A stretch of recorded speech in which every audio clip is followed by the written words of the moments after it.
I want to share with you some introductory remarks. I was at a parenting seminar recently, and just want to share with you a little bit of my thinking around what this seminar is going to cover and why the content of this seminar is constructed in the way it is. The parenting seminar that I recently attended, and by the way, I try to attend as much as I can. I consider myself a very voracious and almost excruciatingly curious learner. So I love discovery, and as you can see from the back, I've listed just a couple books that I would recommend to you. This seminar that I attended recently on parenting focused the vast majority of the time on the kids. What's going on with them, how they're developing, what changes they're progressing through, how they are coping with the dynamics of cultural change, etc., and how we should understand what's going on there. And I reflected upon the seminar afterwards with some friends who went with me, and one of the things that we noted was for a lot of the parenting seminars that do exist, put on by wonderfully reputable organizations, the focus is primarily on the child. And the focus is very much on what's going on with that child or with the teenager, with the adolescent. And one of the things that was disappointing for me, walking away from that seminar, is that there wasn't an equal counterbalance or attention given to parenting. And this is not to say, and this is part of the paradox that actually we're going to talk about today. It is not to say that parents are fully 100% responsible, and neither is it that children are 100% fully responsible. But to only talk about one side or the other is to do a disservice to the realities that we face. And so this seminar is not intended to be a covering seminar over all things parenting and all things children, obviously. We have a very limited amount of time, and we have very narrow subjects that I'd like to touch on. There's a ton more out there that we really should focus on: adolescent health, development, things like that. And I'll be mentioning some of those here. But what I wanted to share with you is that the thinking behind this seminar is to go upstream. Now, what do I mean by going upstream? In the justice and compassion world and work, there's a concept or an analogy that is used that if you saw children that were suffering in a river, they were drowning, compassion work is to get into that river and save that child from the struggles of the torrent and the river.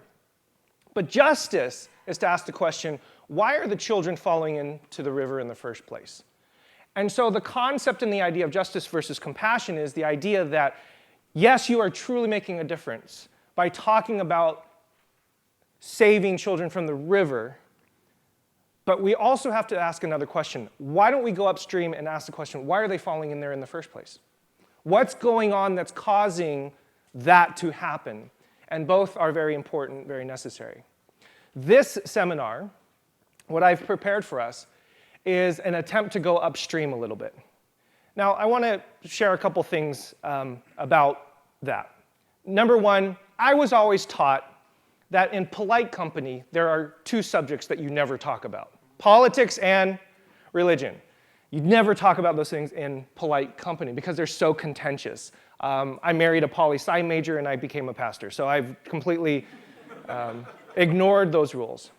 And since I've been in ministry and working with parents and families for a little over 2 decades, I'm going to add parenting to that mix.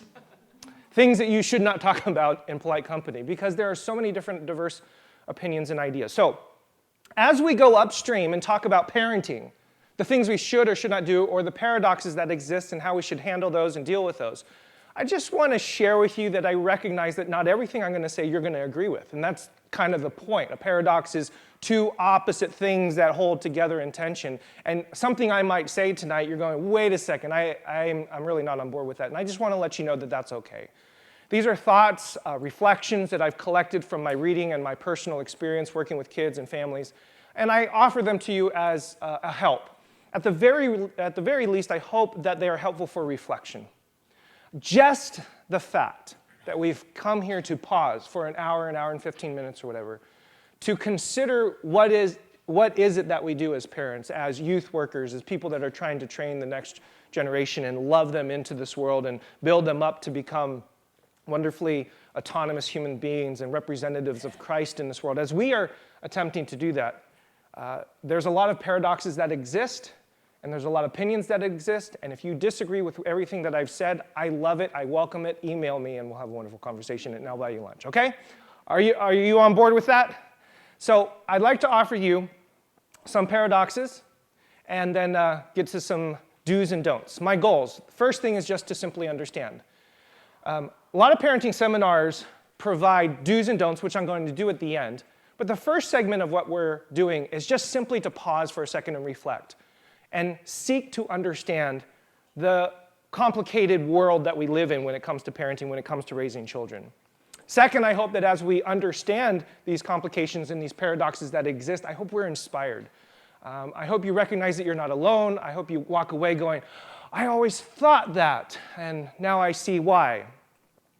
I hope that you walk away empowered, meaning that once we come to an understanding and are inspired that we're not alone, we now have specific tools that we can employ or give a try or give a trial run. And then ultimately, I hope to increase your joy. We're going to get to one of those paradoxes of parenting being extremely joyful and extremely exhausting all at the same time. But I hope that through our time together, that your joy is increased. And at the end, we'll spend some time for question and response. Notice I didn't say question and answer. Question and response. So hopefully this is a dialogue that we enter in. I try very hard to welcome everyone into a conversation in which the question that you even pose to me educates me and enlightens me. And hopefully my response or the questions that I ask help to enlighten you, and we do this together communally. Are you ready? Yes. I love the enthusiasm. Good job. What's a paradox? A paradox, ultimately, are two things, two perspectives, two attitudes that seemingly are opposite or in contradiction, but are actually true together.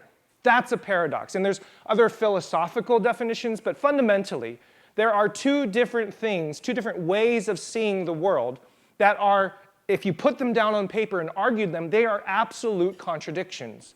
But somehow they work in this world.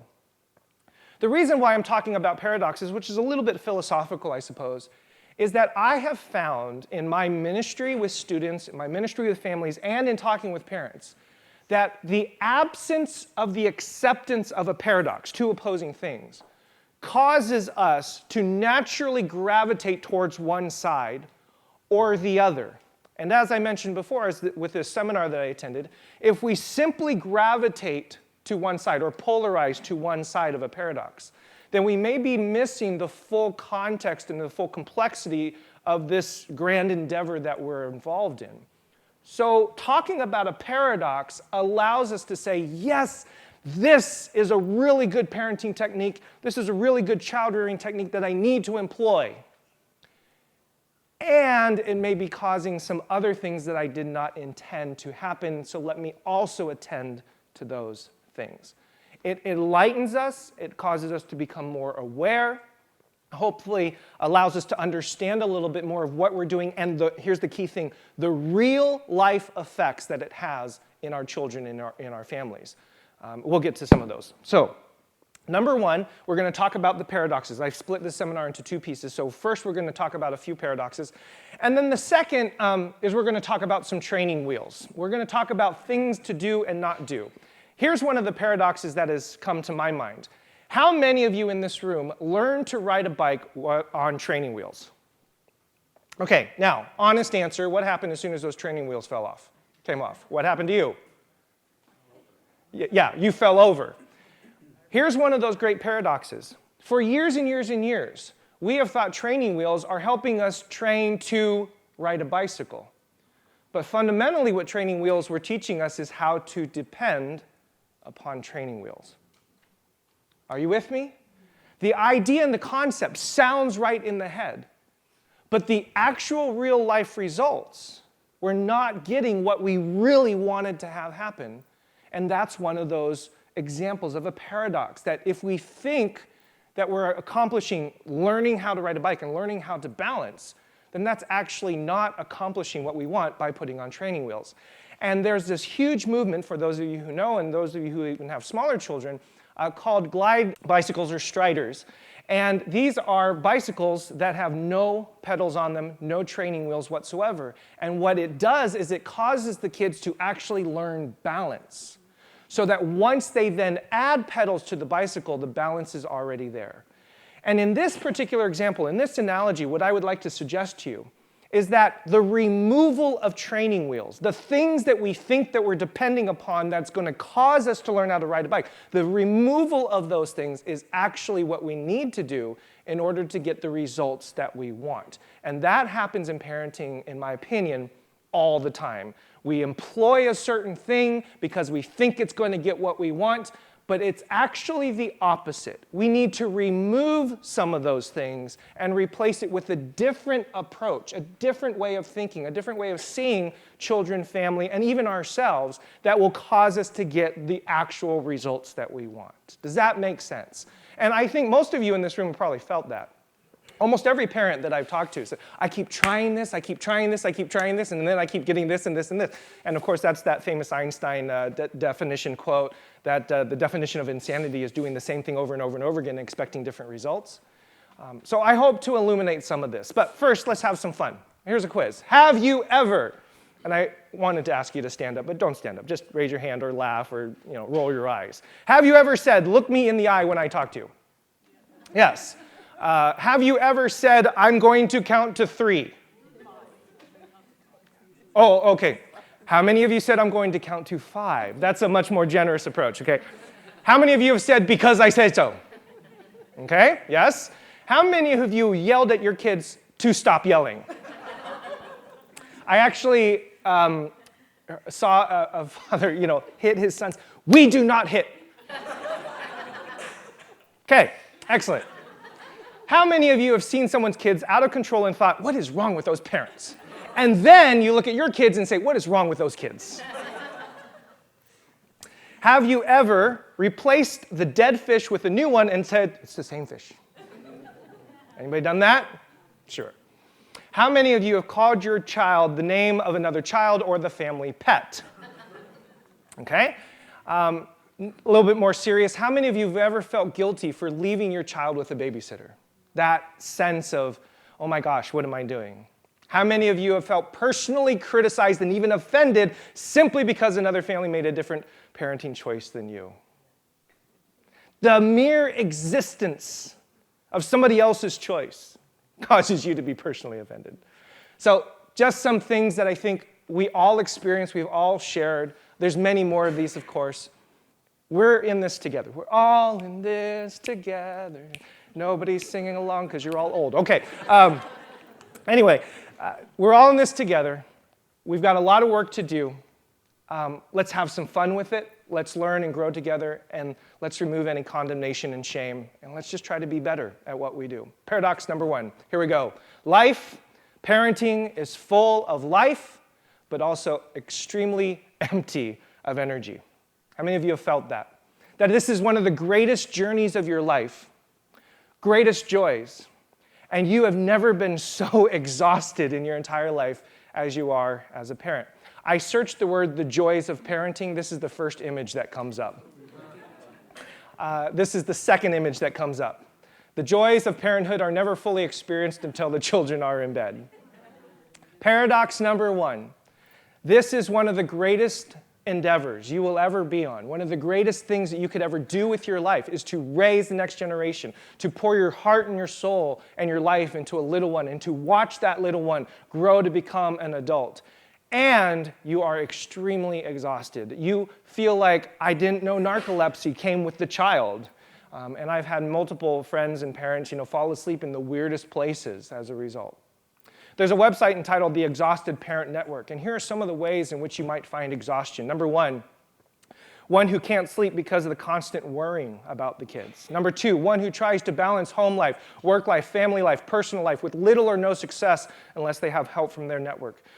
Number 3, one who reaches the end zone several times a week. Somebody who doesn't have time to eat real food and therefore is not supplying their parental body with the correct nutrients needed for the energy it takes to be a parent. One who is challenged constantly and thoroughly, seemingly by anyone and everyone. One who is at odds with the other parent, family member, teacher, or teenagers.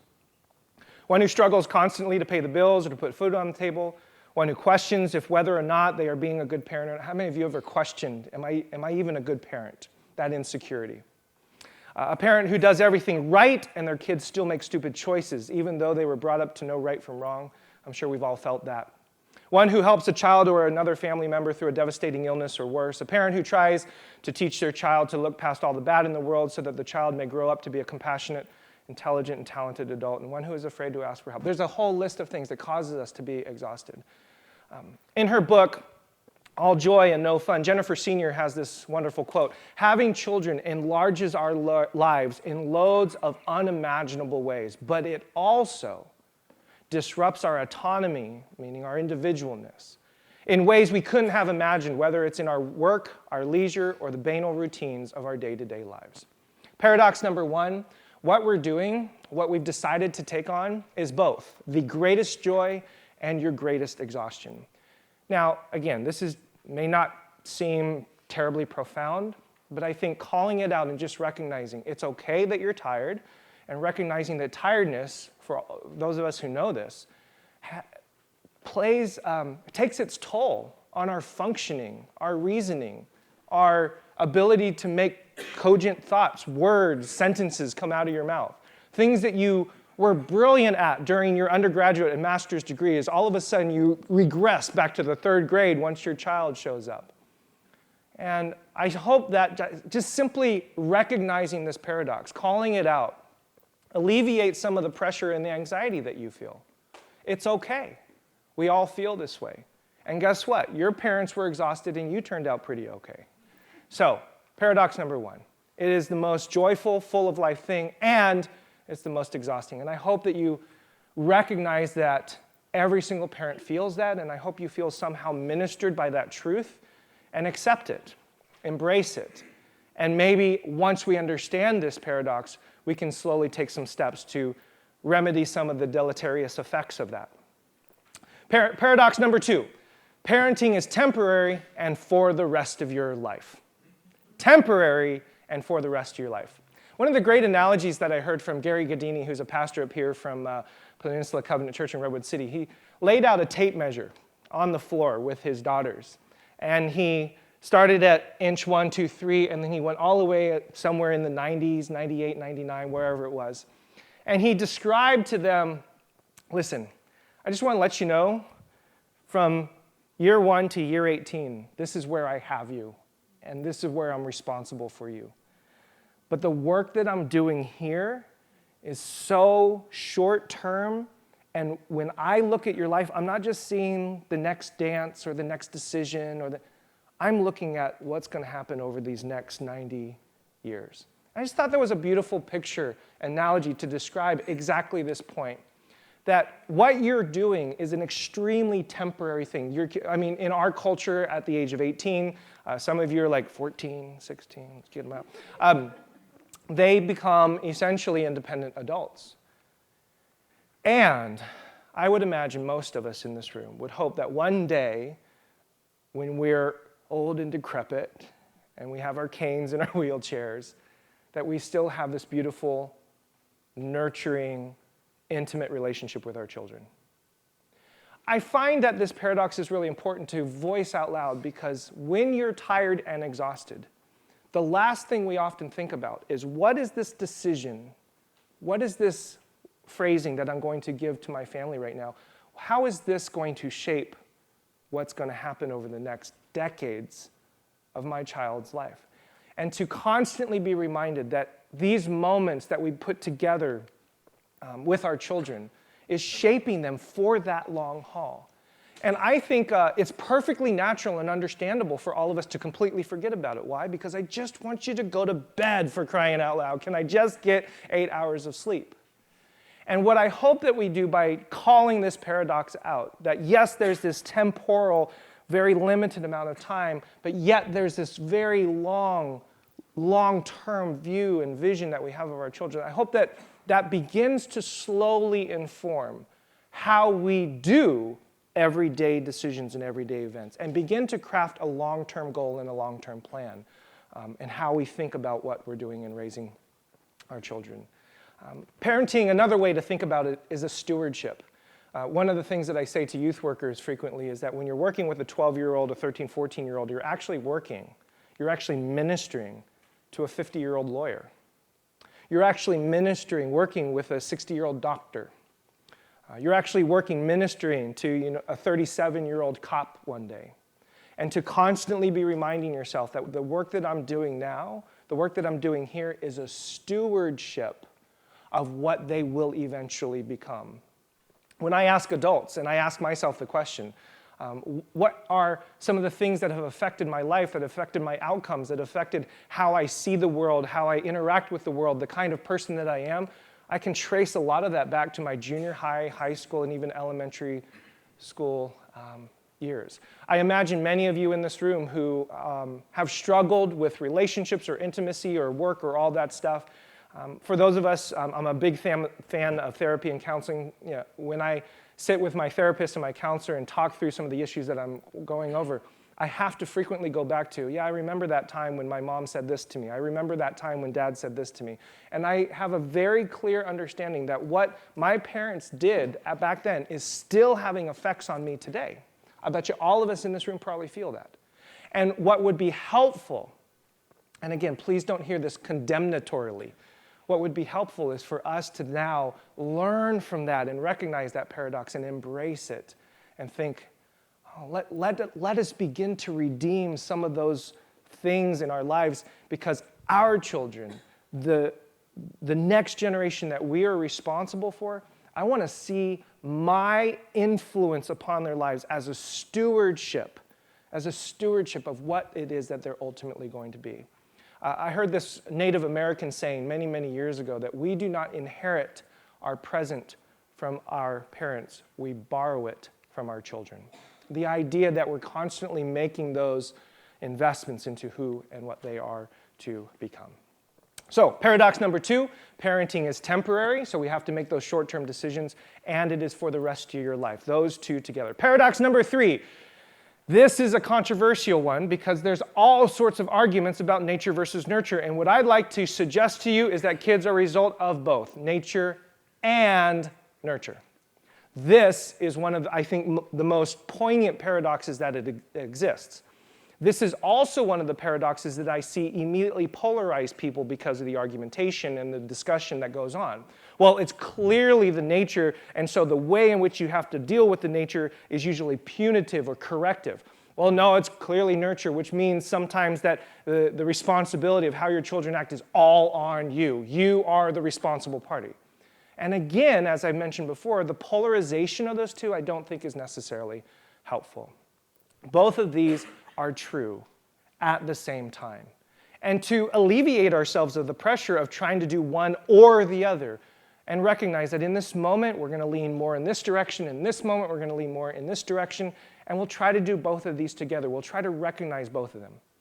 Andrew Solomon wrote a book, Far from the Tree, which was a Pulitzer Prize nominee. It's a brilliant book. It's 700 pages, so I don't imagine that you'll be reading it anytime soon. He starts off this page 1. I love this quote. There is no such thing as reproduction.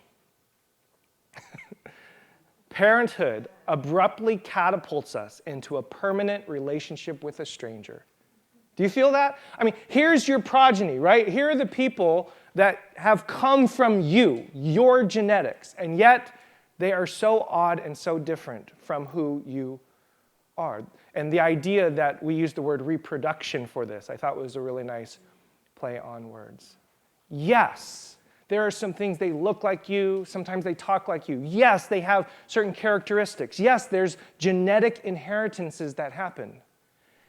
And there's radical shifts that happen as a result of environment, experience, the nurturization of their friends, their peer groups, they're in the schools that they're at, which is why you have taken it upon yourselves to think critically about what kind of educational institution do I want my children in. Why? Because we know ultimately, we feel ultimately that nurture and that environment is deeply important to what is going to happen in our children.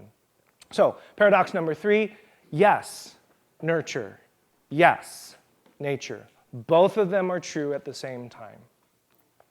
Paradox number 4. I know I'm going through these quickly, but that's why the notes are there.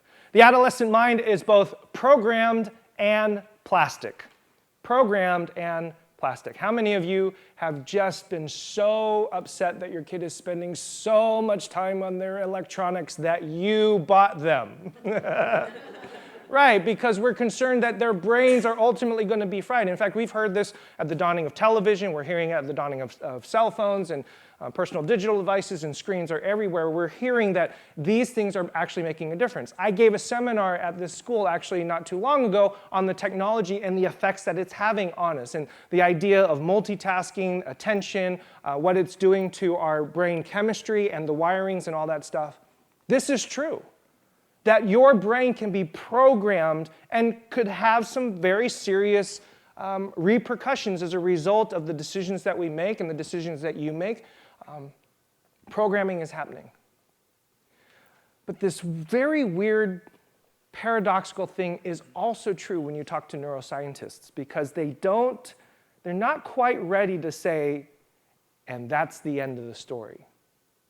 Because they will also tell you that in addition to it true that the neurons that wire together, the neurons that fire together wire together, they will also tell you that experience, environment, changes in behavior, changes in attitude, can actually undo some of that and change our brain chemistry and the ways in which we think and process information in new ways. Our brain is extremely plastic. When I was thinking about this, I was reflecting upon my life. I spent hours playing video games. I dominated Super Mario Brothers. I dominated 1943 with the little planes. I knew exactly, I cannot tell you how many hours I spent on there. And I will tell you, as a result, my brain was wired electronically. I was one of the first generations to grow up with a Nintendo. I actually had an original Atari 2600 when I was a kid. So, and my brain was wired, was programmed, and I remember distinctly feeling the sense of boredom, feeling the sense of restlessness as a result if I don't get my fix. So the brain is starting to do that. In recent years, as a result of my shifts and changes in behaviors and interests, etc., I don't have any of those symptoms anymore. Maybe talk to my wife, I don't know. But my brain chemistry has started to change and shift, and I think very differently now. I process information differently. Now, why is this paradox important to share? Number one, we worry so much about what's going on in the child's brains, as we should. And we should have the confidence to know that with good decisions, good environments, values, all the things that we talk about, the brain can actually change from whatever damage or whatever programming has happened. Dan Siegel is probably the author that's written most extensively on this. I would highly recommend Brainstorm and The Whole Brain Child, excellent books. Very simply, what is it that molds our brains? It's experience. It's the kinds of experience, what we would call in big terminology, phenomenology. What are the phenomena that exist in our lives? And every time we have a new experience, I'm having an experience right now. Sharing, talking, processing information, trying to communicate and articulate ideas is an experience that I'm having that's doing wiring to my brains right now, and it's molding me, it's shaping me. You're sitting, taking in information, laughing, enjoying company, eating lots of food, etc. And that is also having a shift in your brain. The very same thing happens to our kids. Yes, they get crazy in the brain as a result of all the development that's happening. Their prefrontal cortex is nowhere near developed. So when you ask them, why did you do that stupid thing? They say, I don't know. And they're telling you the truth. They have no clue. Their whole limbic system is going off the charts. The fight or flight or the faint. There's now 3 Fs. Fight, flight, or faint. I'm sure some of you have probably experienced that as well. But all of that's happening. And as your family matures, as they mature, as they get new experiences, as they go to different places, radical shifts in the brain can actually happen and redeem whatever it is that has happened. I like to say this because I've talked to so many parents who get really, really worried about the time that they're spent on video games or non-engagement. And it's a good worry And the paradox is, let's worry about it and attend to it without suggesting that this is now going to destroy my child's life for the rest of eternity, because the brain is both programmed and plastic. And here's the quote that I mentioned earlier: neurons that fire together, wire together. And every single step along the way, from the very earliest, from birth all the way through adulthood, we get an opportunity, here's the key word, to choose how our neurons fire. We get the opportunity to choose what kind of experiences we have. I have seen families, mid-course of dysfunction and challenge, all of a sudden say, you know what, we're going to do something different. And as a result of that shift and that change of creating new traditions in the family, changing the ways in which we discipline, changing the time that we spend together and the conversations that we have, I've seen it firsthand. It make a significant difference in your life as a parent and in the life of the child. So yes, you inherit programmed brains as a result of some of those experiences, but that doesn't mean it's that forever. That's the other reason why I like to share these paradoxes, is because sometimes I have a feeling that we get so, we kind of throw up our hands and say, well, the damage has been done.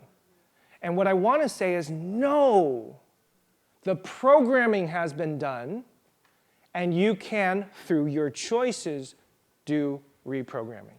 Does that make sense? Paradox number 4, the brain is both programmed and plastic. And again, that comes from a lot of neuroscience that's emerging on the scenes. Dan Siegel isn't the only one that's written about this. There's many others. All right, paradox number 5. Parents, you must be extremely selfish and extremely sacrificial. Selfish and selfless. Now, let me ask you this question. How many of you, before you had kids, got together with your spouse and said, you know what? We're pretty awesome. And it would be irresponsible of us to not generate our genes into this world. You know what? It is our duty and responsibility, and for the good of the world, to have kids.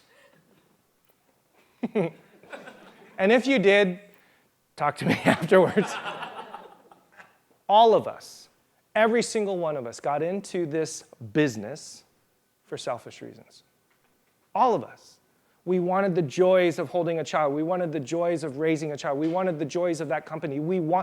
Every single one of us got into every single endeavor when it comes to parenting and family and life because of selfish reasons. This works in your marriage too. How many of you, when you were courting your spouse, said to them, you know what, it would really be a good thing for me to marry you because it would be good for you. And I want to do this good act for you because that's how I care. No. He was like, I want a honeymoon. That's what I want, right? I want something out of this. And once you get into this endeavor, you find out that the thing that got you into it, the selfishness, the idea that you are really awesome, the idea that you are getting, the idea that you're being selfish, immediately has to dissipate.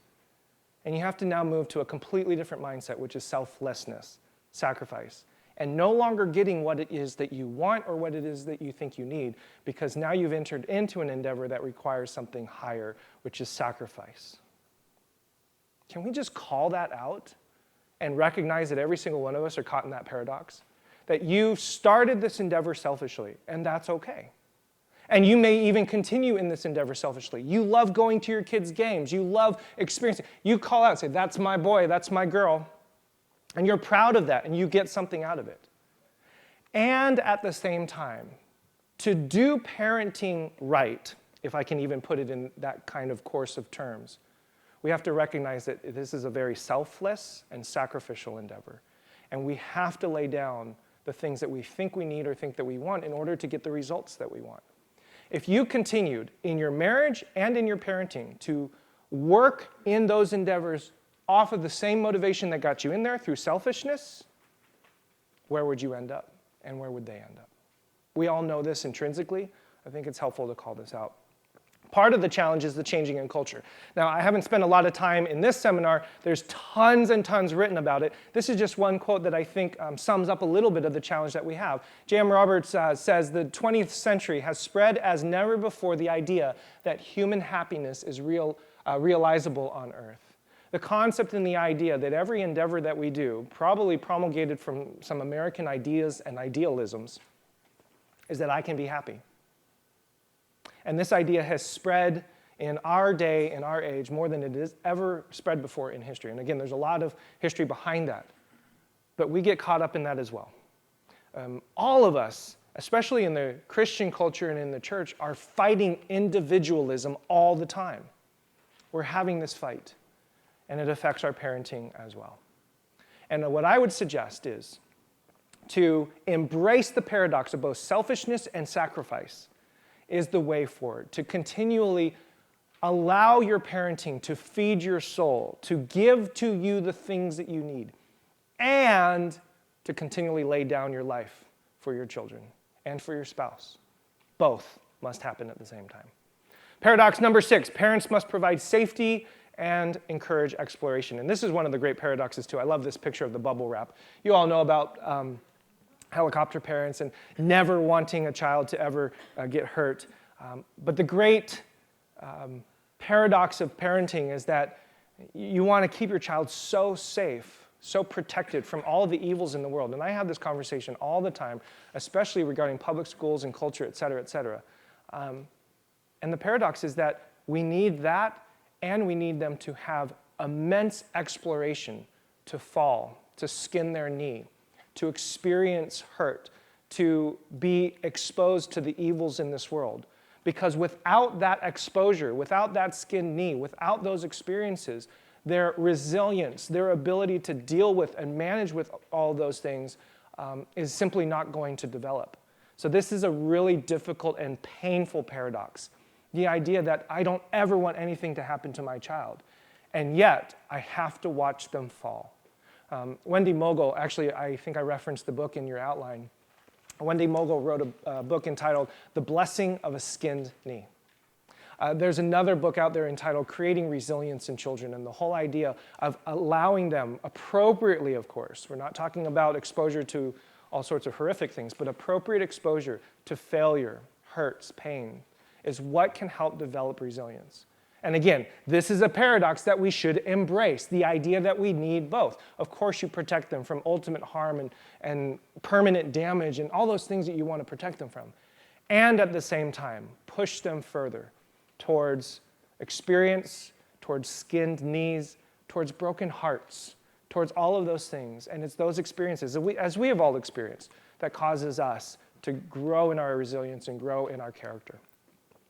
Paradox number 7, the goal of dependency is independence. The whole idea that the reason why you are having your children depend upon you is ultimately one day that they will never have to depend on you. Hopefully, none of you want your children at the age of 45 coming to you and say, "Where's my breakfast? Please do my laundry. Can I have $20 for gas?" And this is the great paradox.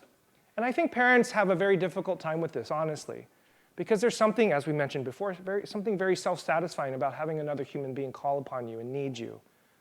And somewhere along the lines, we have to recognize that our goal is not for them to want us or need us. And oftentimes, here's the great reflection back to the other paradox.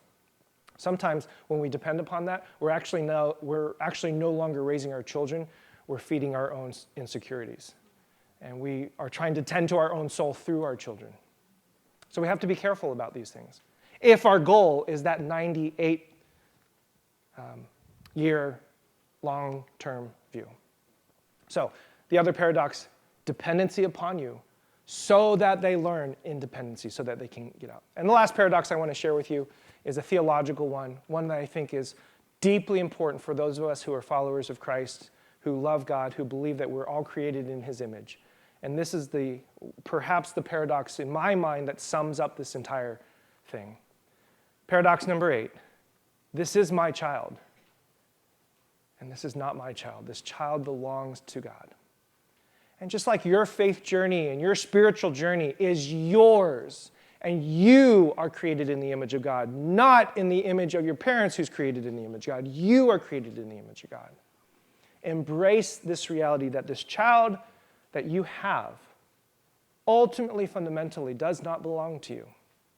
Ultimately belongs to God. And you have been entrusted with the raising of this child, for the nurturing of their soul, for the caring of their spirit, for the development of who they are in this world. Absolutely all these things. That's why it's a paradox, right? These two opposite things. And to recognize that you are stewarding God's precious gift to you, that ultimately this child, as they grow and develop, will recognize that they are God's child themselves. The way that we put it in Christian circles is that God has no grandchildren.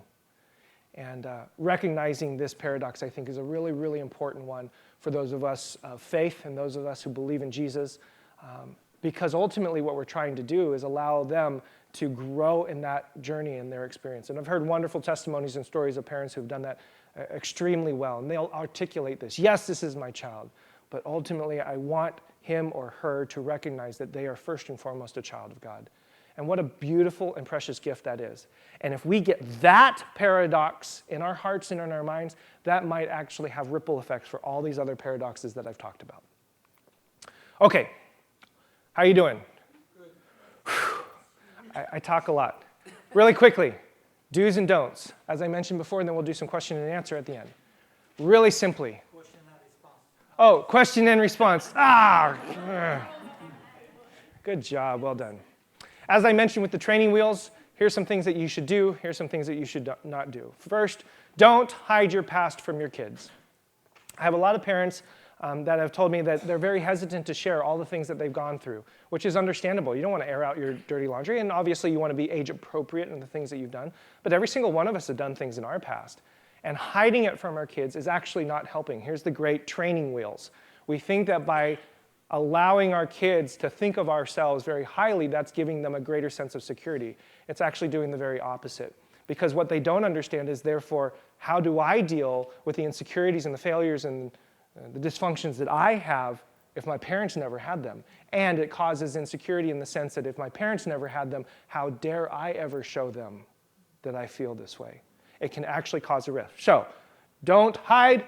Do share openly and honestly, of course, age appropriately, about your own past struggles, failures, and shortcomings. This is extremely important. You want to know what draws intimacy together is the sharing of frustrations, dysfunctions, and pains. And when you do that with your kids, age appropriately, of course, that actually draws the relationship even closer. And I've talked to parents that say, this is just hard for me to share. I totally understand. Who wants to air out dirty laundry or talk about, you have this image in your mind, they look up to you, daddy, mommy, you're the best, you're wonderful. And sooner or later, they're gonna find out for themselves that you're not all that great. It's best if you just tell them, you actually gain respect. Your boss, who's, really a jerk, you know they're a jerk, everybody else knows they're a jerk. What's wonderful is when they identify, you know what, I've been a jerk. And everybody goes, thank you. Everybody knew it except you. So do share. Okay, quickly. Don't assert positional authority. And I see parents do this all the time. Because I said so. There's actually a term for this. It's called compulsive compliance. It's the idea that if we can just get our kids to obey everything that we do, then we're doing good parenting because we have obedient children. Do assert authority of wisdom. The most important question that you can ever answer as a parent, as an adult, as a youth worker is the question, why? The most important question that your boss, your institution, your organization that you work for can answer is the question, why? Why did we make this decision? Why are we doing this? Why did you decide to do that? Et cetera, et cetera, et cetera. So parents default automatically to compulsive compliance because I said so. And let's just be honest. There may be a season and a time at a particular age where that is an appropriate establishment of authority. But if we're talking about the great paradox of this kind of behavior, and if you're wanting to raise children for that long run, the more you can answer the question why, the better. Next, do not criticize your child's friends punitively. This is huge. I've seen this happen before, where parents will talk about somebody else's, a friend of their child's, or somebody else's. Can you believe so-and-so? How they did drugs, how they made this mistake, et cetera, et cetera. And if you talk about your child's friends punitively, what does your child ultimately hear? I better not do what that child did, or my parent my mom or dad would never love or accept me. And I see this happen frequently, where now the child has heard the parent talk about, and oftentimes parents, you do this for good reasons, because what you're trying to instill within your child is that don't do that, right? You're trying to protect them from those activities and those behaviors. So you talk about the other family, the other child in that particular way. But what subtly settles in is, gosh, if I ever mess up, I'm never telling mom or dad. Because if that's what they say about them, can you imagine what they would say about me? So when you see somebody, child in another family, go through something difficult, show compassion, empathy, care, understanding, and hope for the redemptions of the dysfunctions of others. Express in your family that you care deeply about what's happening over there. And then your child automatically picks up from you. You know what? It's okay if I fall into a dysfunction or if I make a mistake. Why? Because I watched mom and dad show compassion over there. They'll show compassion here as well. Don't tell your child how smart they are. This is one of the great paradoxes. Oh, you're so smart, you're so amazing. What that ultimately does, again, training wheels, is cause your child to think that if I ever get a bad grade, I'm no longer smart and I'm no longer accepted in my parents' eyes. Do tell your child that you're proud of how hard they worked and that they never give up, that they never gave up. What you're trying to build in them is not just pithy acceptance or superficial love. What you're building in them is resilience. And this is something I think we all fall into because we want to praise our children. But what you praise and how you praise could have, again, training wheels, opposite effects. Tell them how smart they are. Then they get to that next math class level, and then they don't do as well. And in their minds, they think, well, I must not be as smart. And so I'm going to stay at this level. And they never push themselves. And we've seen that happen. Don't be dismayed that your adolescent argues with you. Listen, to an adolescent, arguing is the opposite of lying. I have heard kids in my office say, my parents just don't listen. And so I have to create a different story that they will listen to. To an adolescent, as they are growing in autonomy, as they're growing in individualization, as they're growing in their own independence, are starting to create their own ideas, their own opinions, their own reflections, which is driving you crazy because they don't know what they're talking about. And so when they argue with you, it seems and feels like to you an affront to your authority, an attack on your position as a parent. And what I will tell you is what's ultimately an attack on you as a parent is when they're just completely complacent and they don't argue at all, where they haven't asserted any sense of autonomy or identity or individualization. To an adolescent, arguing is the opposite of lying. So when they argue with you, engage and moderate the conflict towards a respectable solution. Because this is what life is ultimately going to be about. Parents, if your child is also arguing with you and they are smarter than you, say so. It's okay. Are you smarter than your parents? Some of you are laughing because you're like, yeah. Listen, I'll just talk about me. The number of times my dad calls me and says, I have a new iPhone question, so how do I do this? This is the first time, and I don't have time to talk about this, but this is the first time in the history of the world in which younger generations have something older generations don't. It's never happened before. Previously, it's all been apprenticeship. Older generations share with the younger generations information, development, and education. And now, for the first time in history, younger generations have what older generations don't. What you do have is wisdom, tradition, longevity, love, care, compassion, and you do have your own kind of authority.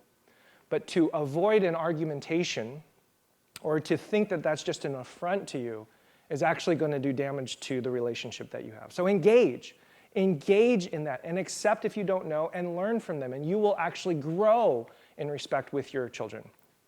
Next, don't validate your identity or bolster your self-esteem by your children, which happens all the time. We're all insecure people. Do embrace that you are a precious child of God, unconditionally loved, and forever a member of God's family. This goes back to paradox number 8. You have to recognize, first and foremost, that you are a precious child of God. Accept it, welcome it, and live out of your life, first and foremost, that identity. And when you can do that, then you'll be on a foundation that will help you embrace all these other paradoxes and all these other complications for raising children in the way that you want. And hopefully for the way that will be honoring to God in this world in all of those particular ways. So some very practical things. And of course some books at the end for you to consider. Okay, I have given you a ton of stuff. As I mentioned before, I recognize that I've put together a whole bunch. I hope that it's helpful, informative. I hope you have something of an understanding. And even if there's just one thing that intrigued you, I think that that would be considered success. I wouldn't necessarily suggest that you need to walk out of here being able to articulate all the paradoxes or all the do's and don'ts. I just hope somehow, some way our time together has intrigued or inspired or sparked something in your mind towards thinking about this endeavor a little bit differently. Questions? No answers. And if there's no questions, then... Just broadly, ideas on connecting with your kids, and especially if I know, like in our family, we have kind of one child and one parent who's the same, and one child and one parent who's the same. So they two kind of understand each other, but the four together don't really connect, and especially one who is not here but shall not be named, will tend to argue with the teenager and say what he knows rather than. So there's like a lack of connection because there's a constant battle for who knows the most. So connection.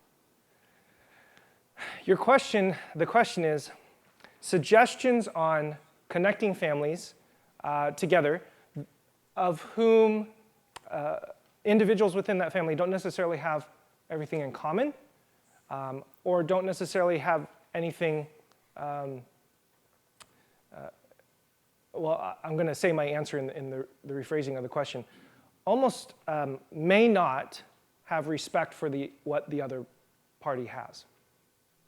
And I've seen this before, where there's a couple ways to address connection. Number one, you find those common things. You go to the zoo together, you play video games together. I know, whatever it is that the activity is that helps with the family to get together, to have a shared experience. Shared experiences are huge when it comes to intimacy and connections.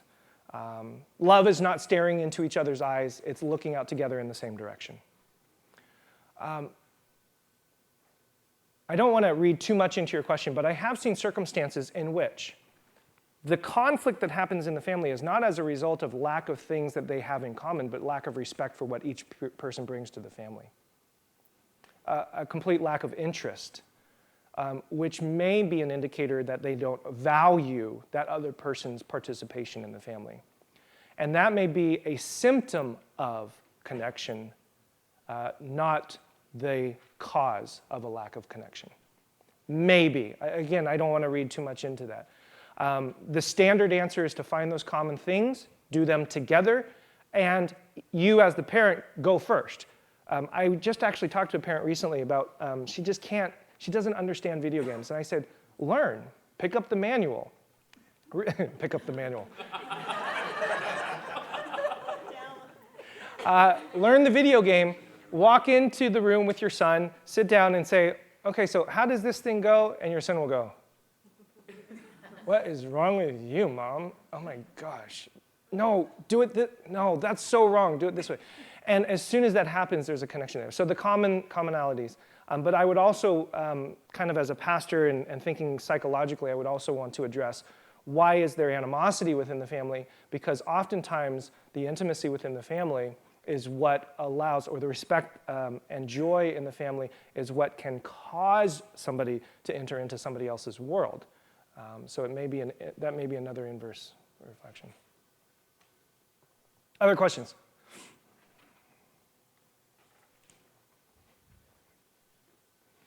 Okay. Oh. You mentioned the family, I think in a part of your talk about how they were dysfunctional, but then decided to change their pattern. Yes. So my question is around that. How do you change a pattern that you see as bad? Is there a concrete suggestion? How do you, okay. I mentioned earlier that there was a dysfunctional family that changed patterns and then as a result of that was able to change. And the question is, how do you concretely make those changes? I'm not quite sure how to respond to that other than say you just do it. You come home and you decide one day, this is what we're going to do as a family. In some ways, this is another paradox. In order to gain collegial, symbiotic relationship, you have to assert your authority as the parent to say, this is what we're going to do. And I hope, and to encourage and invite your son, your daughter to come along and to participate. Ultimately, I truly do believe that the attitudes of most adolescents who just think that their parents are so dumb and so stupid ultimately come to an appreciation of what the parent is attempting to do. I have found that to be true. I found that to be true with adults. I mean, many of you could probably attest to this, that later on in life, you have come to an appreciation of what your parents were attempting to do. You would have never articulated it when you were a kid. It's like, this is, come on, this is so dumb and stupid, I'm bored, and where's my little PlayStation, whatever. But later on, you come to an appreciation. What you're ultimately doing, here's the other great paradox, is you're not changing that behavior right there. This is the long-term thinking. You're establishing experiences and patterns in the family that may not have immediate effects, depending upon where the family is and where the children are, may not have immediate effects right here and now. But they will be markers in that child's life for the rest of it. They will never be able to take away from the fact that their father got them up at 3 in the morning and took them to Disneyland, even though they're 19 years old, and said, you're going to ride It's a Small World 17 times, and we're going to do this together. So thinking creatively and outside the box in that particular sense, doing that. In the example that I shared of the family that had some of the dysfunctions and ultimately made a change, it really was driven by the parents. The parents said, we're going to take this mission trip. Nobody in the family had ever taken a mission trip, ever. And they left their cell phones home, they left everything home. And what happened in the daughter was truly, I mean, maybe you could say miraculous, but it was like she had a complete shift of thinking about her family and her place in the world, her faith journey, all that. They spent like 2 weeks in a foreign country. I can't remember exactly where right now, but it was a fairly significant shift. And then the family followed up on a regular basis. So it was the parents who made a significant shift. And that's one of the other paradoxes about the selfishness versus sacrifice, is part of what really good parenting is taking care of yourself. And this is one of the great things that, the best gift that you can give to your parent, the best gift that you can give to your children is a healthy parent. Somebody who's really tended to your own soul.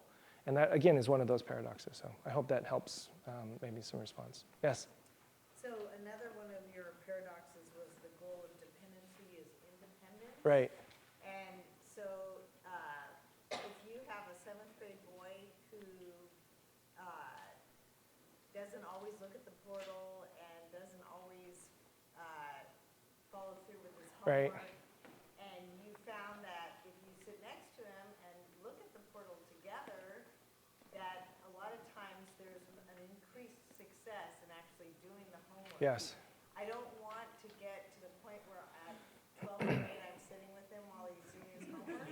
But at 7th grade, I found that there has to be some accountability. Right.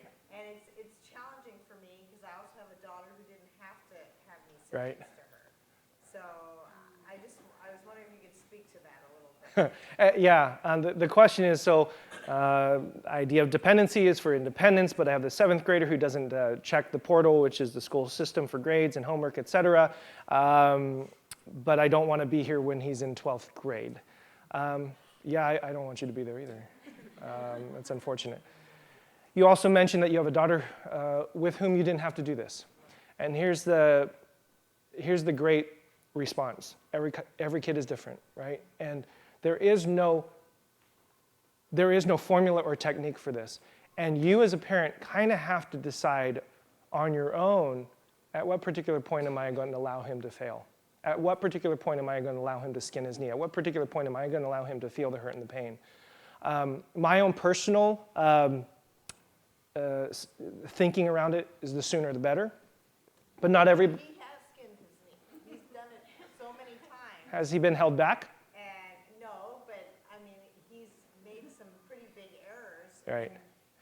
And then it's hard because, like for math, for example, concepts build. So if you skin your knee too many times, Right. then you're really lost. Right. Same Completely. with science. Yes. So another great paradox, how far do you let them skin their knee before it's too far?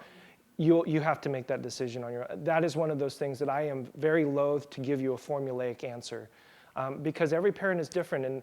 And for those of you who invest in the stock market or do any investment, you all know what risk management is like. And we all have to make a decision as to what level of risk are we comfortable with, and that is where you then pursue investments. It's the exact same thing with kids. You have to decide for yourself, what level of risk am I comfortable with as a parent? And here's the great paradox. Yes, dependency is for independence.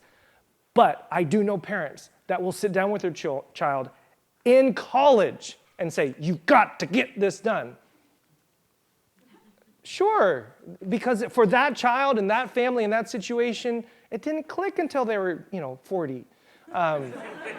So is that okay? Yes, and that's part of what I hope to communicate is that what the challenges of that push and that pull of leaning in one direction, all of that is okay. We're all doing our best. Your second child is not your first child. They have different personalities and temperaments and different ways of seeing the world, and their level of, quote, success, however we define that, is going to be radically different from your first child, radically different from what you expect, and radically different from what you're comfortable. Your child may be very, very comfortable, not doing anything, and that makes you very uncomfortable. Well, that's okay for you to engage. That's the family that they're in.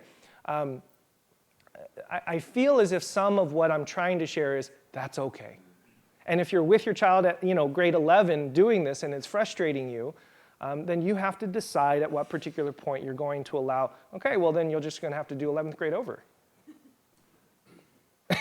And for some children, it's like, okay, I'll be 20 when I graduate, and that's okay. So, but you may not be comfortable with that. So, this is why politics, religion, and parenting fall in that same category for me, because I know what I just said would be appalling to some other parents.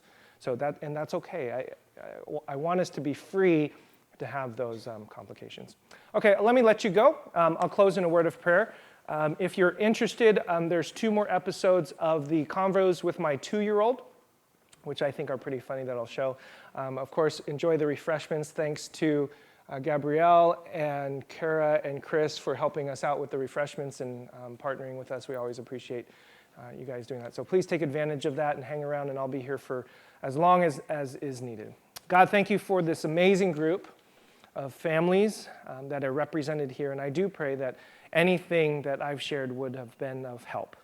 And if anything that I've shared is not helpful, Lord, I pray that it just falls by the wayside, and ultimately that these young ones that are in our midst, God, receive the very, very best that we can give them and the very, very best that you can give them.